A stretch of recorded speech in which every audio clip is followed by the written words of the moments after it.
Hi guys! So tignan po natin ano makikita natin sa love reading. Collective love reading.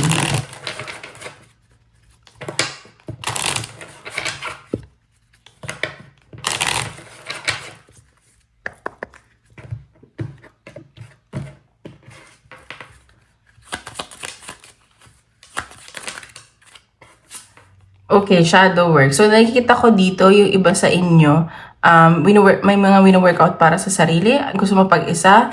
And sa nakikita ko, iba dito nagdadasal, ganun. Ganyan. Ayan o, rescue. Parang napapagod na din kayo eh. Pero parang may isang tao dito na tinutulungan kayo maka-recover, maka-heal. Ayan, so, pero ano lang kayo eh. Focus talaga kayo sa sarili ngayon. So, tingnan natin. Ano pa makikita natin sa collective love reading?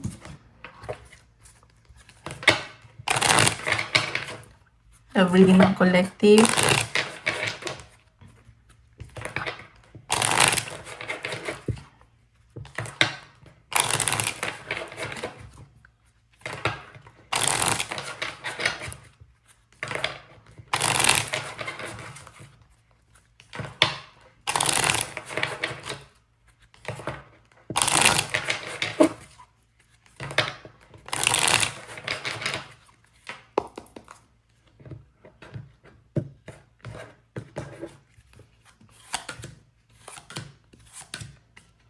Okay, sa nakikita ko dito, may mga iba sa inyo parang nag-overthink, ganyan, and may mga nai-stress, at nag-away ba kayo ng person mo? Ganon. Ayan no, may nakita akong pag-aaway, at may nakita din ako na, tawag dito, parang samaan ng loob, and sa nakita ko parang na-feel mo, niloko ka, ganyan. Ganon yung nasa sense ko. Parang dalawang tao yung involved sa'yo dito ngayon. Yung isa nagmamatigas, yung isa natutuwa naman. Like, mabait, gusto ka, ganyan. Pero ikaw mabait ka lang, parang okay, bahala kayo dyan, ganyan. Parang go with the flow ka lang. So, tingnan pa natin. Makita sa collective ng love reading ng collective. May mga nag-overthink ganun.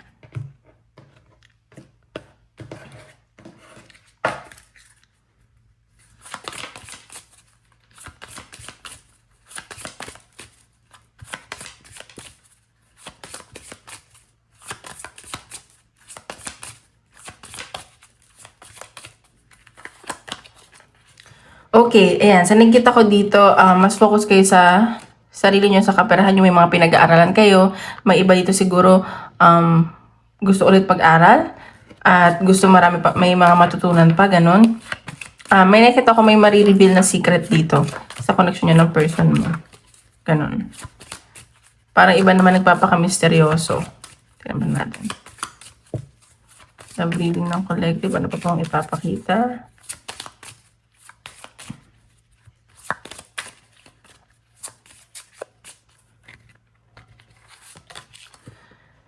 Ayan, see?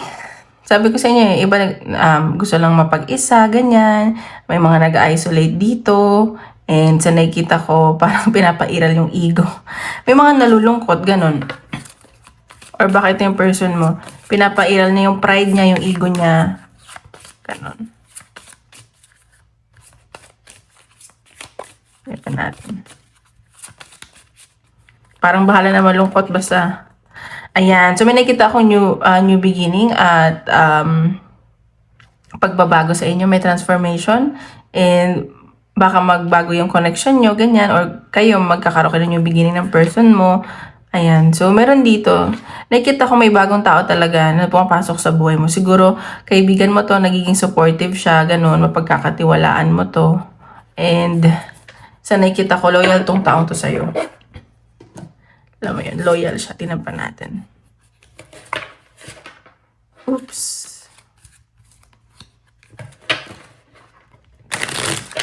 Love reading ng collective. Parang gusto mo na ng bagong tao sa buhay mo. Ayaw mo na ng mga past. Ganun. Parang kinakalimutan mo na. Nag-move forward siya.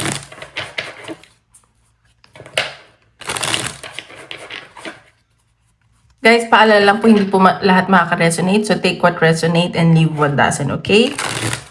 And don't forget to hit like and subscribe para updated kayo sa videos ni upload ko. Ayan pa natin. Collect. Papakita sa inyo ng oh.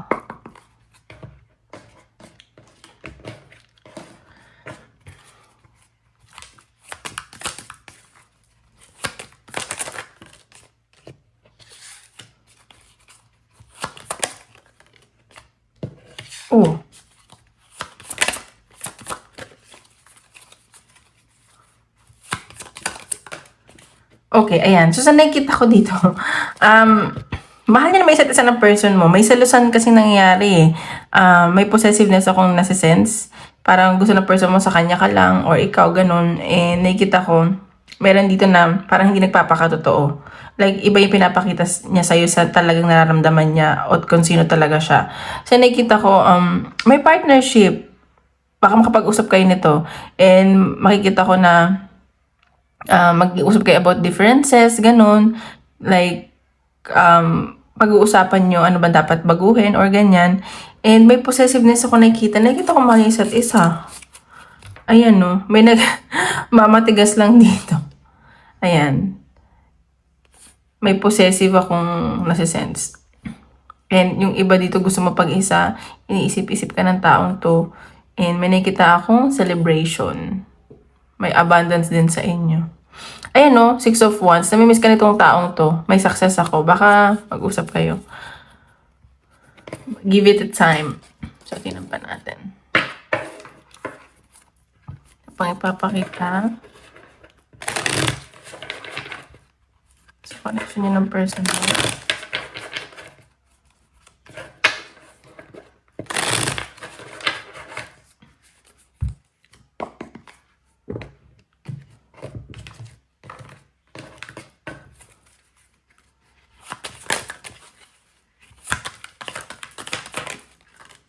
Oh, so ikaw, sa nakikita ko, isa sa inyo, gusto niyo lang ng peace.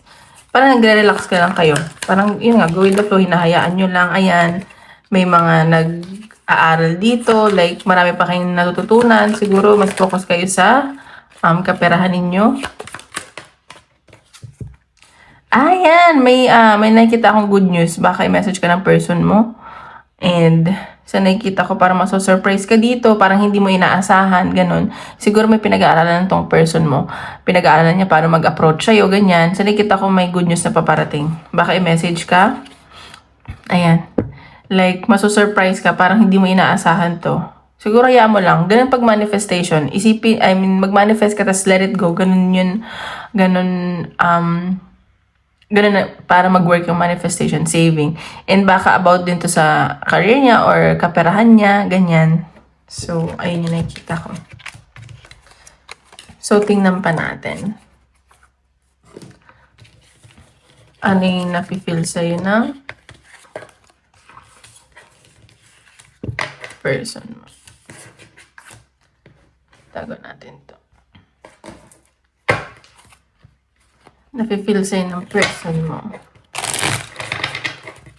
Isipin mo yung person mo. Guys, kung gusto nyo magpa-private reading, message nyo lang ako sa Facebook or Instagram. Nasa description box below, okay? Message sa'yo ng person. Ay, feeling. Nafe-feel sa'yo ng person mo.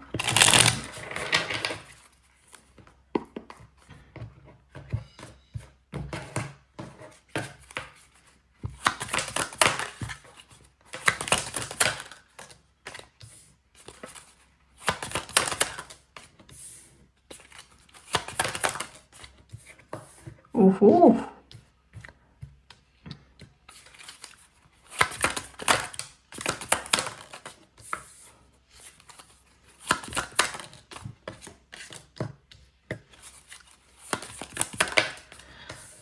Okay, sa nakikita ko dito,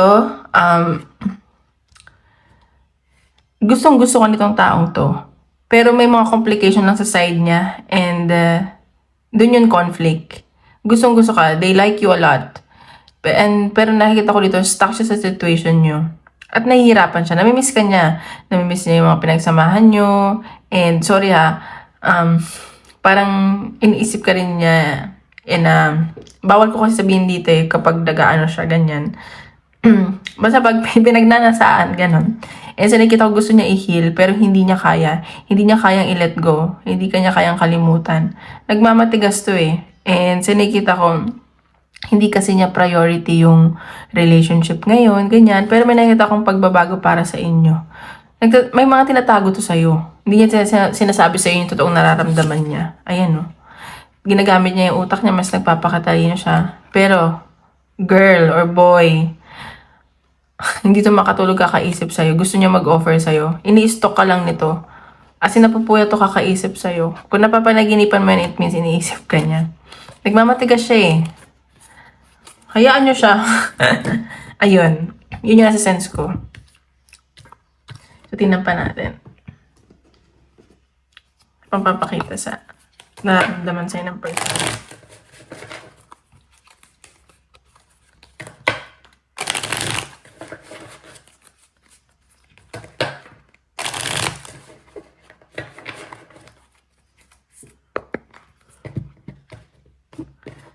Kainin niya pride na char. Naramdaman sa'yo ng person mo.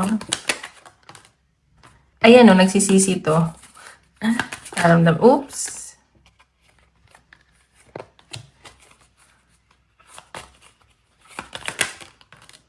Okay, so nakikita ko dito nagsisisi to yung taong to.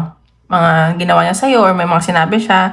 Sobrang nagsisisi to. And so nakikita ko na hindi niya kasi na-expect siguro na mangyayari to sa inyo or mapafall siya. Mag-expect ka na lang din ng message or may pagbabago na ako nakikita sa inyo. Ayan may unfinished business kayo ni taong to. Baka mag-reconcile kayo, magkita kayo at alam niyo na. Ayan gusto ko niya i-text pero hindi niya sinesend sa'yo. Okay, ma-pride yung person mo. Yun yung nafe-feel niya. Iniisip-isip ka niya. Hanggang isip na lang. Gumawa siya ng move, diba? Kaya natin possible message niya sa'yo. Possible message niya sa'yo. Anong gusto niya sabihin?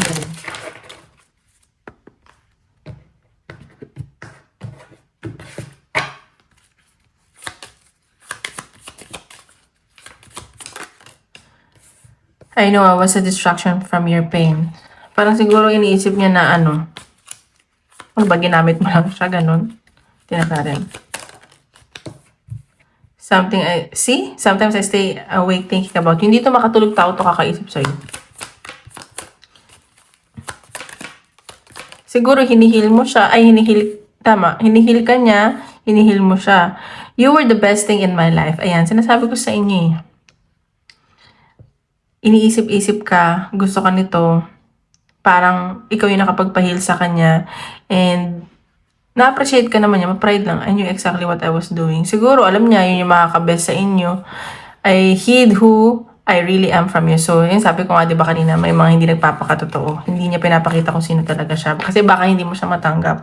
Pero kung ako yun, papakita ko yun. Kung matatanggap niya, edi kayo. Kung hindi, edi move forward, diba? At least, pinakita mo kung sino ka at ano ka. Tingnan pa natin, ano pa dapat mo malaman sa person mo. Pang dapat mo malaman sa person mo. Pang dapat mo malaman sa person mo.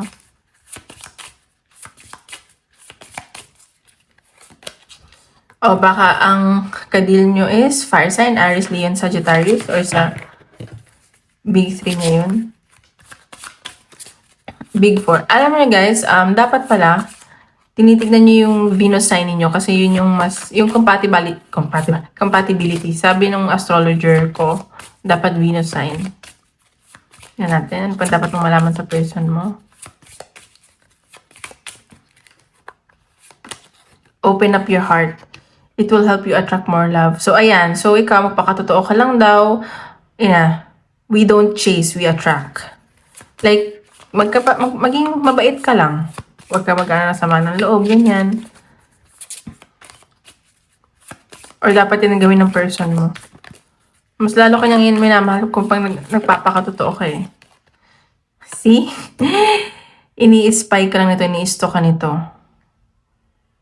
Ayan. Someone's got their eye on you. You are doing your... And nahihirapan to. Kailangan niya gumawa ng desisyon. Nag-heal din tong taong to. Kaya siguro hindi siya makapaggawa ng move. Marami pa siyang past. May mga nangyari sa kanya from the past na kailangan pa niya i-heal. So, tingnan natin. Ano ang possible na outcome ng connection nyo? Saan papunta to? Ng possible outcome ng connection nyo.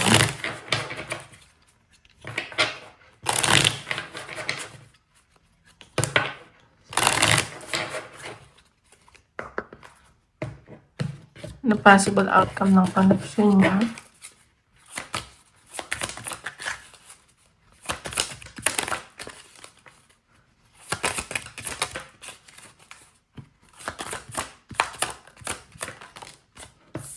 King of Cups. Okay, may feelings talaga to. Baka mag-offer sa'yo.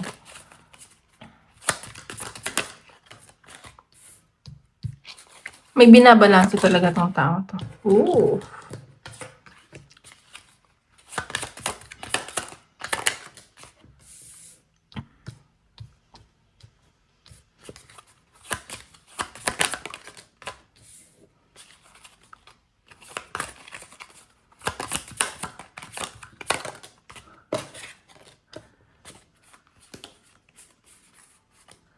Okay.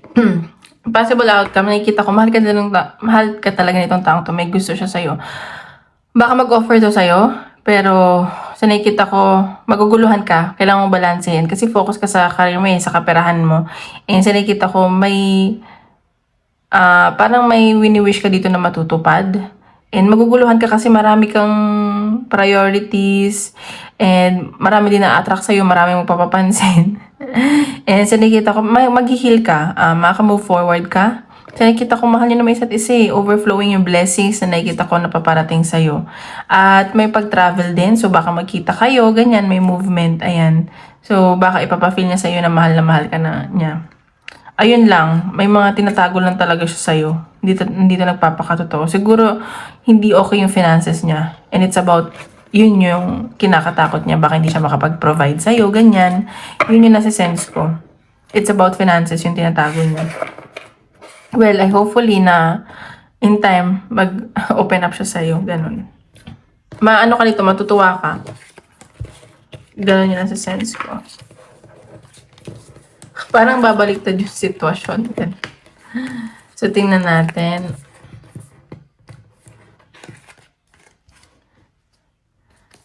Message ni Universe. Message ni Universe.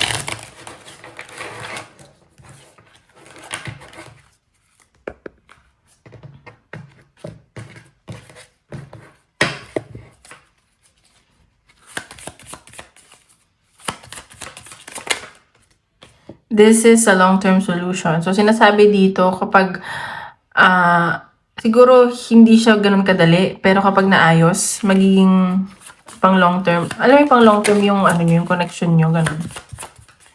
Ay, ba't kaya Your intentions are not clear. So, baka yung person mo hindi clear yung intention or ikaw. So, kailangan mag-usap kayo. Message ni Universe. Kailangan, sa lahat ng bagay, ang intentions natin dapat clear, from love, ganun. Message ng Universe. It's an opportunity to overcome obstacles. Yan, ayan. So, siguro nangyayari ito sa inyo ng connection nyo para makita nyo kung anong problema at maayos nyo para ma-overcome nyo yung mga challenges and blockages sa connection nyo, ganun. Okay, tingnan natin ang advice ni Universe.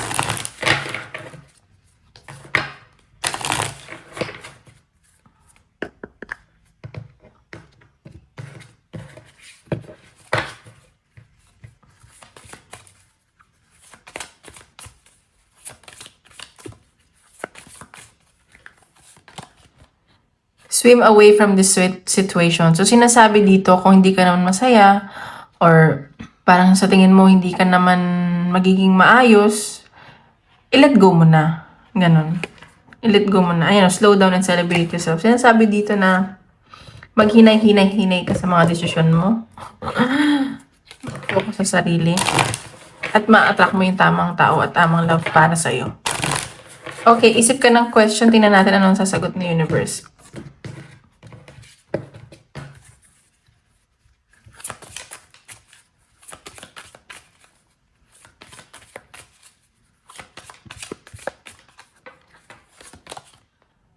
A year from now. So, sinasabi dito, matatagalan pa or a year from now, ganun. Pero, ang sagot dito ay yes. Okay? Ayun lang guys. Maraming salamat po.